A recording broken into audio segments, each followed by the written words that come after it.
हरे कृष्ण। अध्याय 4 श्लोक संख्या 32। एवं बहुविधा यज्ञवीतता ब्रह्मणो मुखे कर्म जानमि विद्धि तान्य सर्वानेवं ज्ञात्वा विमोक्ष्यसे। इस प्रकार उपर्युक्त बहुत प्रकार के यज्ञ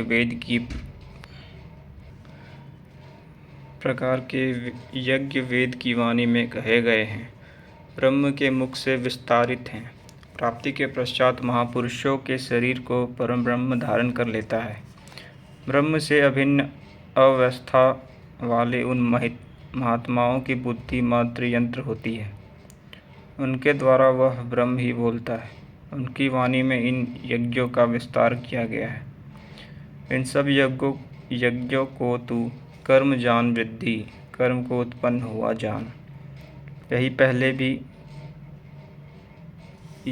पहले भी कह आए हैं। यज्ञ कर्म समुद्भवा।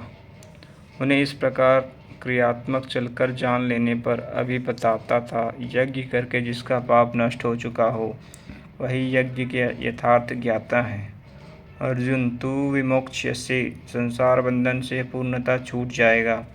यहाँ योगेश्वर ने कर्म स्पष्ट कर दिया। वह हरकत कर्म है जिससे उपयुक्त यज्ञ पूर्ण होते हैं।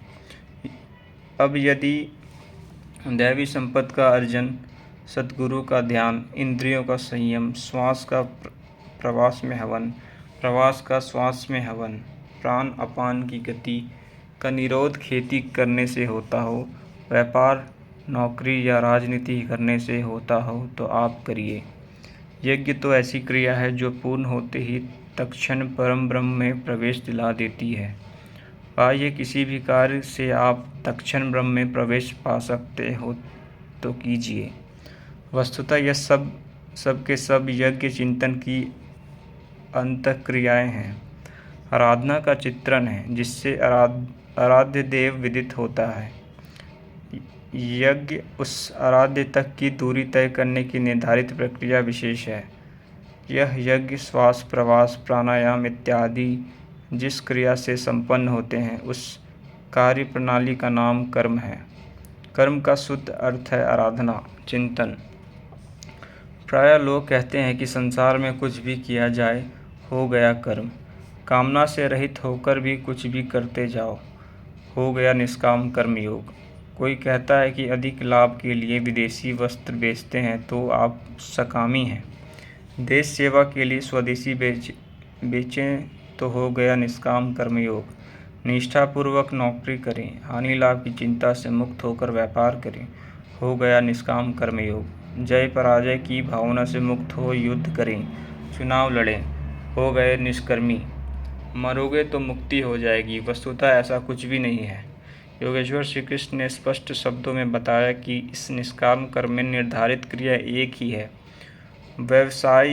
व्यवसायत्मिका बुद्धि रेह के कुरुनंदन। अर्जुन, तू निर्धारित कर्म को कर। यज्ञ की प्रक्रिया ही धर्म है, ही कर्म है। यज्ञ क्या है? श्वास प्रवास का हवन, इंद्रियों का संयम, यज्ञ स्वरूप महापुरुष का ध्यान, प्राणायाम, प्राणों का निरोध, यही मन की विजितावस्था है। मन का ही एक प्रसार जगत है। श्री कृष्ण के ही शब्दों में इहैव त्याज्यता संग्रो येषां साम्ये स्थितम मनः। उन पुरुषों द्वारा चराचर जगत यही जीत लिया गया है जिसका मन समत्व में स्थित है। भला मन के समत्व और जगत के जीतने से क्या संबंध है? यदि जगत को जीत लिया तो रुका कहाँ पर? तब कहते हैं वह ब्रह्म निर्दोष और सम है। इन मन की निर्दोष और समत्व की स्थिति वाला हो गया, अतः वह ब्रह्म में स्थित हो जाता है।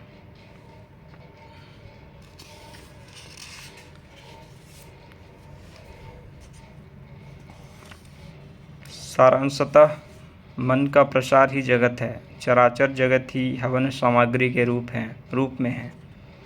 मन में सर्वथा निरोध होते ही जगत का निरोध हो जाता है। मन के निरोध के साथ ही यज्ञ का परिणाम निकल आता है। यज्ञ जिसकी सृष्टि करता है, उस ज्ञानामृत का पान करने वाला पुरुष सनातन ब्रह्म में प्रविष्ट हो जाता है। यह सभी यज्ञ ब्रह्म स्थित महापुरुषों की वाणी द्वारा कहे गए हैं। ऐसा नहीं कि अलग अलग संप्रदायों के साधक अलग अलग प्रकार के यज्ञ करते हैं, बल्कि ये सभी यज्ञ एक ही साधक की ऊंची नीची अवस्थाएं हैं। यह यज्ञ जिससे होने लगे उस क्रिया का नाम कर्म है। संपूर्ण गीता में एक भी श्लोक ऐसा नहीं जो सांसारिक कार्य व्यापारों का समर्थन करता हो।